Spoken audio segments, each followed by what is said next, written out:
everyone, welcome to Breakfast at Tiffany's. I am your hostess, if you don't know, Tiffany Almazan, and this is your place for joy and wellness. I am super happy you guys are here.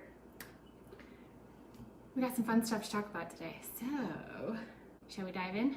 Well, first up, I should say, this view here, guys, is what I'm planning to do for my weekly cooking show. So I thought, no, this isn't my cooking show, but I thought, well, let me just test it out. So what do you guys think? This is gonna be the angle that it's gonna be when I'm gonna finalize the day of the week I'll be posting. I'm gonna make it a regular thing. So the more viewers I have, the more accountability I will have to be regular with it. So hint, hint, right guys? But here, look, I've got my blender, food processor that I can just move right over right here so you can see what's going on there. I will be standing, and so look, you can still see the top of my head, which is totally cool. You'll be able to see my workspace area here, which would be great too, because that's totally important. And then I can have all my supplies here. We think. Kind of cool, huh? It's gonna be neat, right? I'm excited for it, so stay tuned. I'm gonna be filming my show today. And some of you know what I'm gonna be making, so let me just see if I can, well, maybe I can put them on a camera over here. Look at that, I got all these things that can just disappear. Today in Breakfast at Tiffany's, we're talking about 3 fun things. Food, breakfast. I made breakfast just for you guys. I don't normally eat, well, actually until right about now, so this is perfect timing by now, but I made this earlier. And then I got to drinking it earlier because it was so good. We're also gonna talk about, with whatever you're working on, when you hit a roadblock, you screw up, you mess up, you miss your target. Do you quit? Do you start fresh? Do you just get right back on the wagon? We do. And third thing we're gonna talk about is the keto diet. So a friend asked me about the keto diet, and well, here goes. I asked what you want me to talk about, so that came out. So this may be a little controversial for some of you. I know you've got the people that are in specific camps, you know, on how they want to eat and what they want to do and what they believe in, and more power to y'all. I'm all about being healthy, right? So, but I'm going to share a few thoughts with you on that because I was asked, and if it's helpful for you, great. Help you decide what you want to do, awesome. Make your own choices, perfect. So here goes. First up, breakfast. Bringing it off camera. Check this out, guys. You see this greenness? I've been wanting to do some more green smoothies that had less fruit in them. So this one does have bananas, but it doesn't have any strawberries or mangoes or any other stuff I usually like to put in. And it's super good. This is my homemade version of the, what do they call it? Green mint chocolates. I forget the name. Fruits and Roots has this amazing mint green smoothie that I love. And I don't know why, I've never tried to make it before, but I was looking for a new recipe. I'm always looking for new recipes, right? And I thought, let me just see what's in it. You know, maybe I could test it out. And I was like, are you for real? This is so simple. So yummy, and it's chewy too. So I will share with you in a link where I get my cacao nibs, because that's what's got the crunch going on here, a little bit of the chocolatey flavor. It's not sweet, but because of the other items in here give some sweetness, it actually tastes really good. It's a great pop in there. These cacao nibs actually came from Belize. A friend brought them back for me, which is so cool. I've got apparently it's easy source there for cacao powder, for cacao beans, and for the nibs too, right? Which are just basically ground up beans, leaving chunks. So I'll post a link where I normally get them from.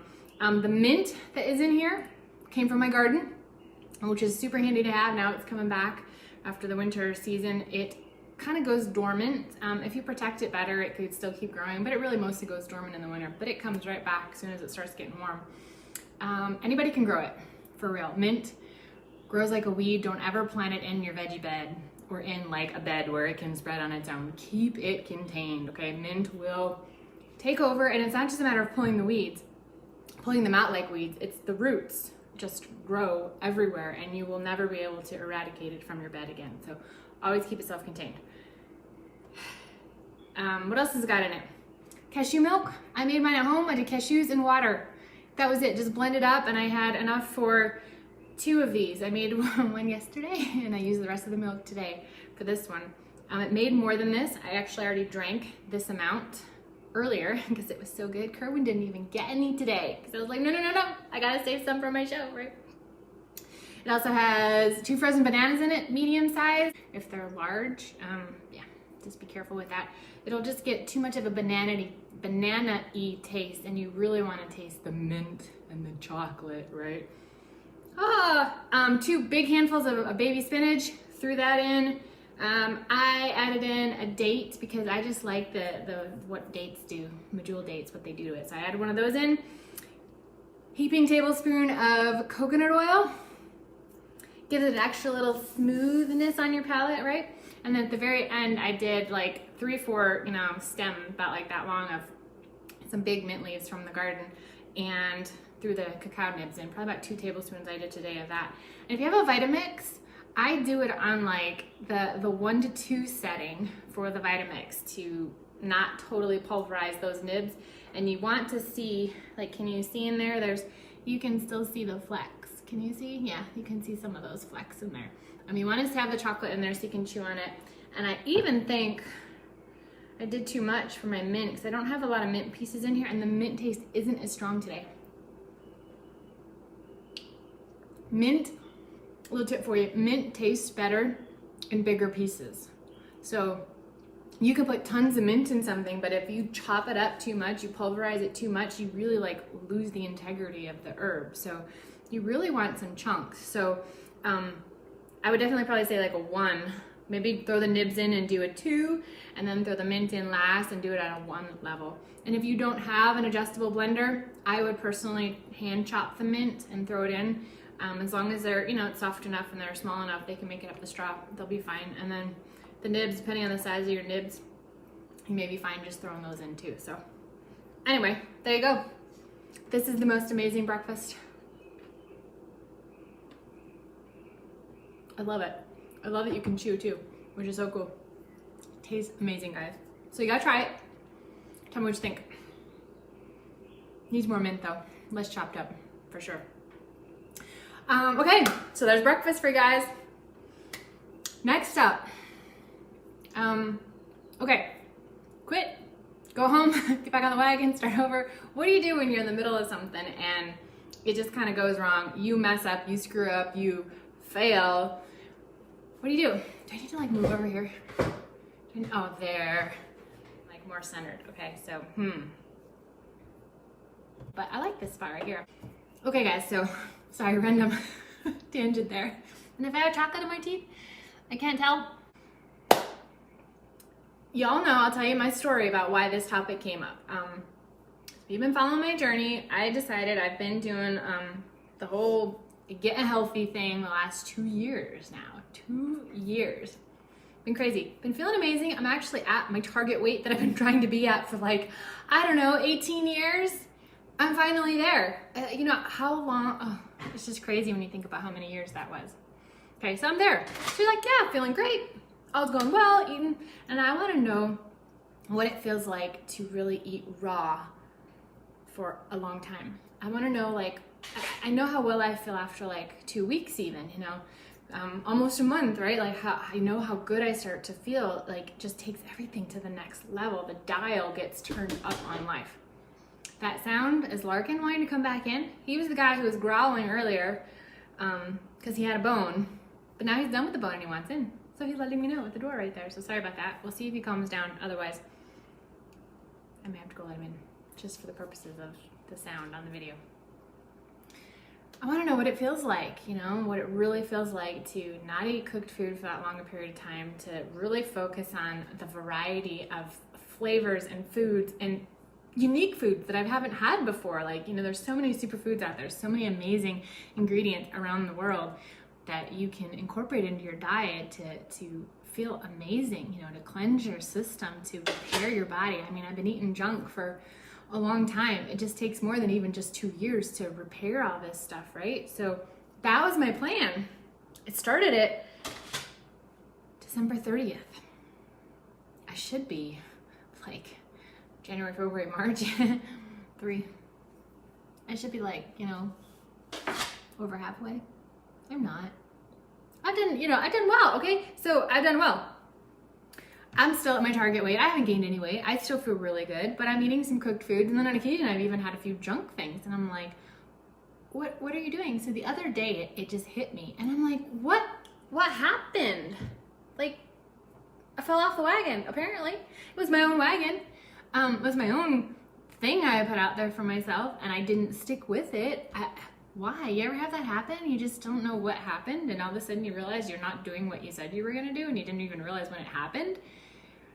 Okay, so ask yourself, you know, just before you decide what you're gonna do, because I'm like, there's no way that I can just start today and know what it feels like if I count my 160 days from December 30th, and I just kind of get back on the wagon. I'm not gonna know what 160 days feels like of eating raw and living foods, because I haven't already passed now. So for me, just getting back on the wagon didn't work. But ask yourself, why are you doing this? I'm doing it for my health and to really know what that experience feels like, right? Has anything changed for me? Do I still want to do it? How is my health feeling? Is there anything going on different in my life? You know, is there any reason why this is something that I don't want to do anymore? Okay, ask yourself that. And there's Larkin pawing at the door. No, Larkin, you stay outside. See if that works. Did you achieve your goal? Well, clearly I didn't, but maybe your goal is something different. Maybe the question you put out for yourself, the challenge you put out, you'd already found out. So you don't need to continue for the full course because you got your answer already. I don't know. Ask yourself those questions. Can you do it, right? Can I go for 160 days? You know, say, yes, I can. No, nothing has changed. I still want to know what it feels like for 160 days. To me, that just seems like it's going to be just mind-boggling, right? It really is. So nothing's changed. Why I'm doing this is to know what it feels like. It's for my health. It's for greater wellness. It's because I don't think that you ever stop getting better. You ever stop healing and you know, we're getting older, right? So when does it ever just be like, oh, I'm just here, you know, I can just coast now, right? You're either growing or dying. So then once you kind of go through all that, it's like, okay, great. So now I still want to do it. Now it's, how can I help myself? So for me, it means I have to start over because I need to know the days do matter to me. So I can't just start tomorrow, or start with day, 95, right now. I have to start with day 1. So for me, it's a fresh start. For some of you, whatever project you're working on, it may be a quit. It may be, let's, pause, revisit, review, reflect, replan, and move forward with something in a different direction. That's cool. But by having that time to reflect and take stock, you're gonna get an answer that works for you. And then you're gonna be intentional and deliberate about your choices going forward to set yourself up for, success and for what you want to accomplish out of it, right? So day 1 was yesterday. So today's day 2. I wish I could say day 3, but I don't even remember what I ate on Friday. So I can't even count that as day 1. That's just so sad. So today's day 2. Okay, I had smoothies yesterday, that's for sure. I didn't really eat much at all because the day just got going and I wasn't hungry. And I was like, can I eat? Can I please eat? I want to eat, but I wasn't hungry. So I had dinner really late, but it was still good raw food. So day 2, I weighed myself. And so how can I help myself? It's all about your content. It's all about your intention, your focus, what you put out there. So I got on the mirror in the bathroom. Here's my new goal. Here's my new day. Weighed myself on the scale. That target that took me, 18 years to hit for my weight, that was like my best weight I ever remember being as a young person, and before I was married and all, that was like the number. So I'm like, I want to go back to that. I've been trying forever. I changed that. That number's not there anymore. That number's been wiped out because I don't want to subconsciously keep myself at that number by what I'm eating to stop my body from right sizing itself even further. And I think I was subconsciously doing that. So I changed that number. So I'm putting it out there, not that I'm trying to lose weight, but I just want my body to right size and let go of what it doesn't need to be carrying around, okay? So 15 more pounds are gonna come off between now and the next 160 days. So I put that on the mirror too. It's got my weigh-in and the content, what you're focusing on, right? So I've got all my raw books, right? So I'm totally gonna be focused on making food, more food than I need, because that's what really keeps me motivated. So that's why my cooking show is gonna be coming up. I'll be sharing that with you guys. Just trying out like meal prepping, how I can get this stuff going, how I can fit in all this fun and fascinating, delicious, amazing foods to keep that creativity going while still like living my life and doing everything else, right? Okay, so that's my plan. I also forget, what am I doing? Like, what do you call what I'm doing? Okay, I'm gonna put words to it, guys. I'm not vegan. I'm not vegetarian. I am not paleo. I am not keto. I am not fruitarian. I am eating raw and living foods. Okay, there's my title for you right now. Not all foods are raw that I'm eating, but it will either be raw or living. Like miso isn't raw, but if you get the unpasteurized kind, it is a living food and therefore good for your body, right? You can have nuts could be raw, but then you soak them and now they're living, which is even better. So there's going to be some things that are only living, some things that are only raw, some things that are raw and living, but that's my bucket right there. So I search for a lot of things that are vegan, like vegan restaurants, because it tends to be a healthier thing. So I've like forgotten what I'm eating. I'm like, oh, I'm not vegan. And then I feel bad about saying I'm not vegan because I ought to be vegan, right? Because, you know, otherwise I want to kill animals. It's like, no, that's not it at all, guys. For real, it's not it at all. But it's just, this is the path I'm on right now. So there you go, guys. So that's my 2 cents worth for you on when you apply it to yourself with what your project you're working on, what goals that you have. What can you do then once you review it? Now, what can you do to make it better and easier for you going forward to get you to where you want to go once you've determined if you're going still straight, if you're adjusting a bit this way or that way, or what you're doing. Now, what can you change to help you be more successful? Because I don't want to get to June and be like, oh crap, day 1 again. No, not gonna happen, okay guys? So I need your support on this too. So feel free to check in with me, message me, ask questions, if you want to see more recipes about things to replace, like your junk food you're eating, you want to replace it with a healthy version of it. Like if you want some creativity, like that kind of stuff, let me know, because me putting good stuff out there for you that's healthy helps me stay on my course too. So hopefully that helps you too, as you think about what you want to accomplish, in your life and your health.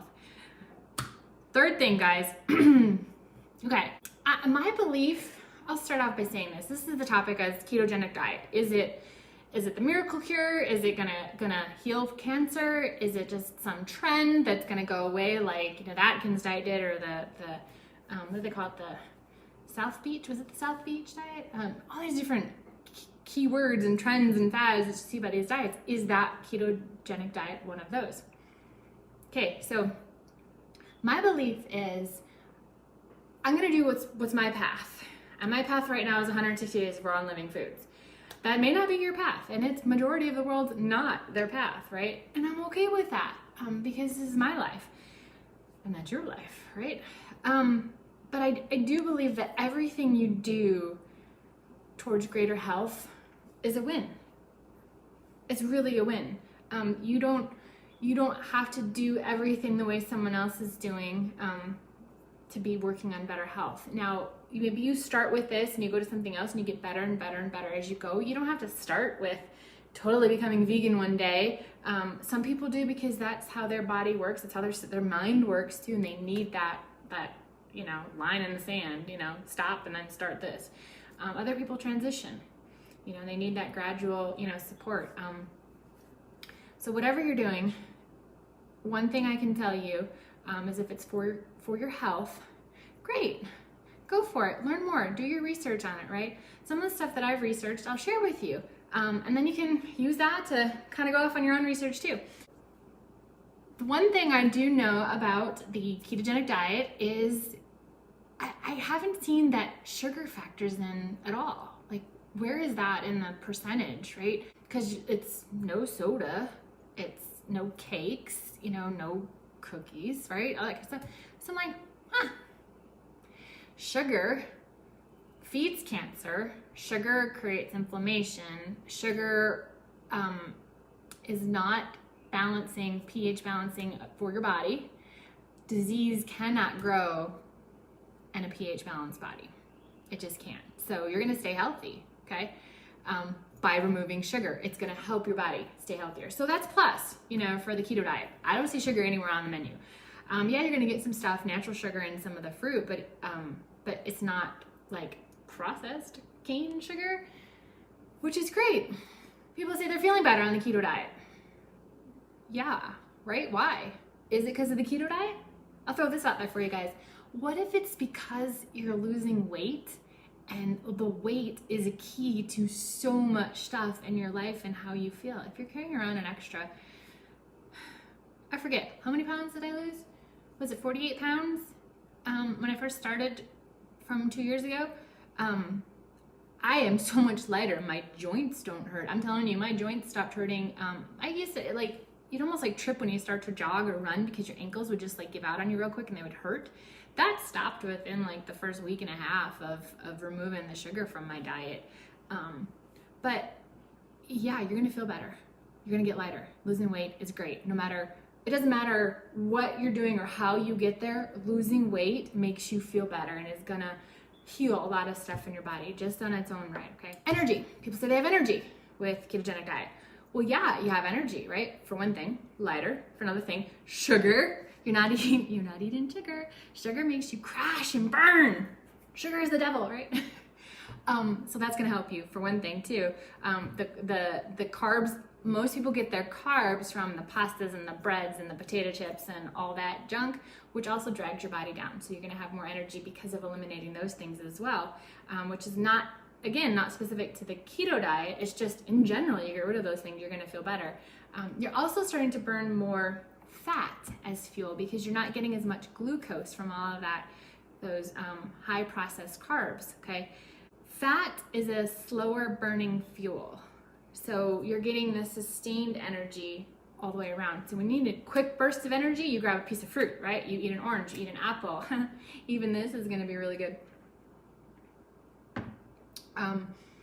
But fat is a slower burning fuel, okay? So it's gonna give you the sustained energy throughout the day. So there's some good things that I can say about the keto diet. I will throw out there a question for you guys. Who has read the book, The China Study? Oh, I don't even have it. It's over there. It's over there in my library. I should have had it so I could be like, look right here. The China Study is a fascinating book on the research of not just the China study, but hundreds of studies that have been done. Hundreds of studies that have been done that show that animal products are linked to all of the diseases of affluence, the Western diseases, you know, like heart disease and cancer and diabetes, are all linked to animal products. And to shift and focus on such a high percentage of fat coming from animal products is scary to me, really scary to me, guys. Dairy, milk, whole fat, you know, yogurts, tons of coconut oil. I don't care that there's coconut oil in here, but if you're too much of anything, a good thing, right? It's not so good for you. Oil is still a processed food.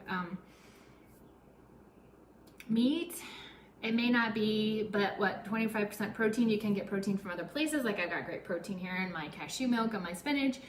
But focusing on eating meat. Now, I guess there's this term called dirty keto, where people are like saying, I'm eating keto, but I'm having all this junk, right? Like clearly junk, like you go through a drive-thru and you get a burger with cheese on it, and you take the bun off, and now you call it keto. So there's kind of like, just like being vegan. There's the healthy version of vegan, and then there's the unhealthy version of vegan, right? This is kind of the same thing. I think people are missing the boat with what keto is, and just saying, well, it's got this, you know. So the idea is that you put your body into a ketosis state, and your body creates ketones, and these ketones are supposed to do like really good stuff for your system. There's been conversations that it can help you with cancer. And what I can say about that is, not the expert by any means on all this stuff, guys. So just to say my own research and things I've been learning, you need to be testing. If you're trying to reach the state of ketosis, you need to be testing yourself every day. You need to be doing the little pee strips and knowing that you are in ketosis, because you could be eating all of these things and trying to balance out the percentages and doing the 25 and 75 and 5 and still not be in ketosis. And then what's the point, right? Because the whole idea behind it is to reach ketosis, okay? You need to be testing yourself every single day, okay? To know you're in the right range. You may have to adjust a bit these percentages based on what's good for your body and how your body works. Second thing is that you don't want to be over or under too high with these ketones, because they will stockpile in your body. And when they stockpile, they can start to create system failures, okay?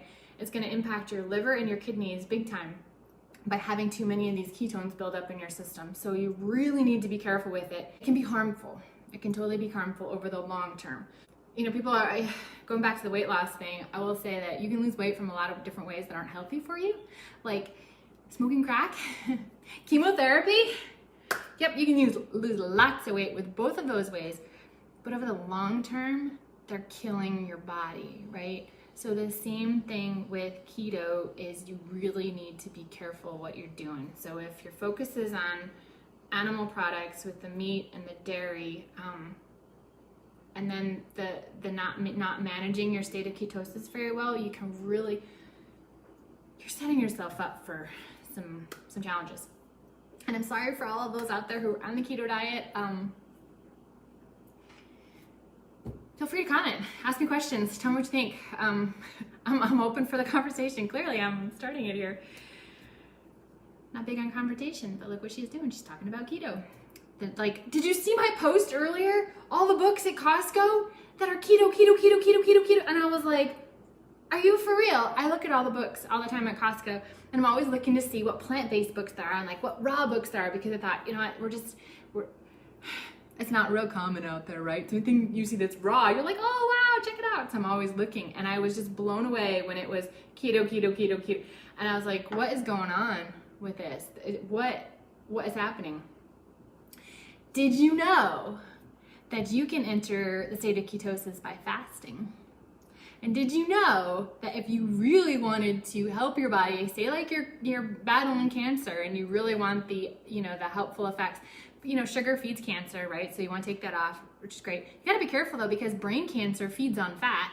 So if you're eating 75% fat, you're feeding your brain cancer, which isn't very cool. No matter if you're in ketosis or not, you're still feeding that cancer. So I think with the help of some alternative, Eastern medicine type of doctors or integrative support, they could potentially get you on a plan for ketosis that may help your specific cancer that you have, as long as it still doesn't include animal products, okay? Because that just is not helping you with cancer at all, period.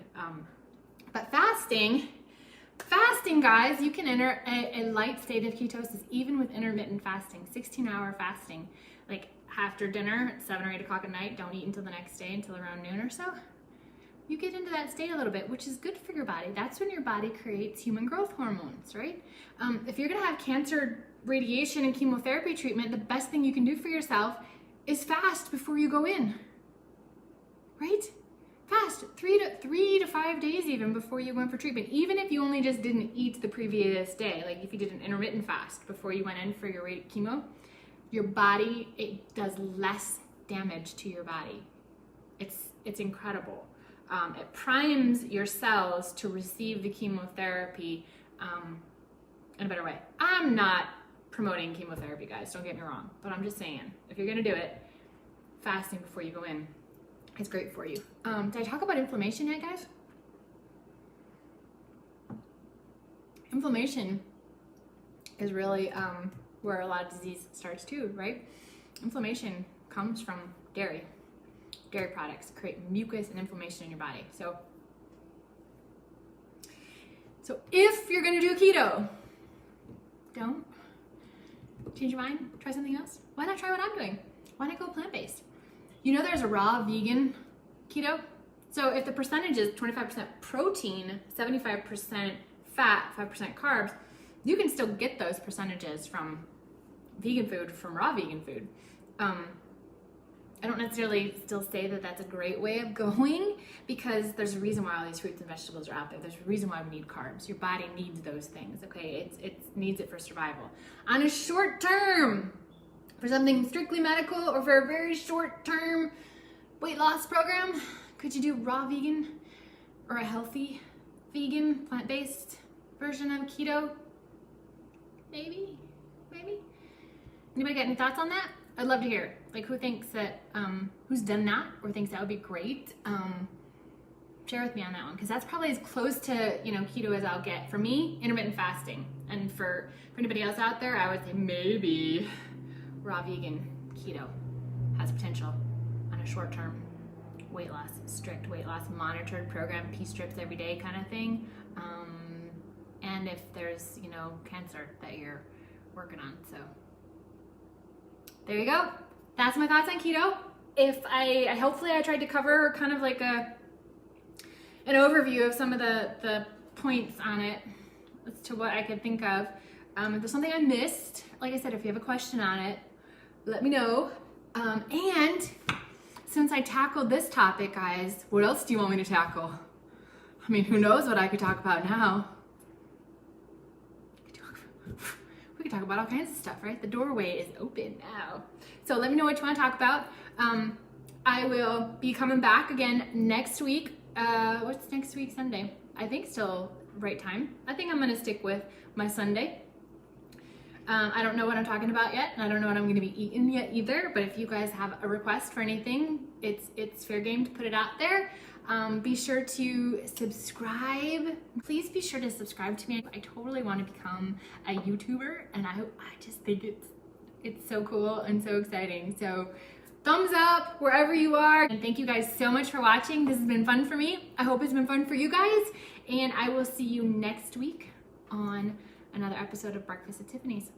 This is your hostess, Tiffany Almazan, saying ciao for now. That's all she wrote. She will have more to say next week, and hopefully, you know, I talked too long.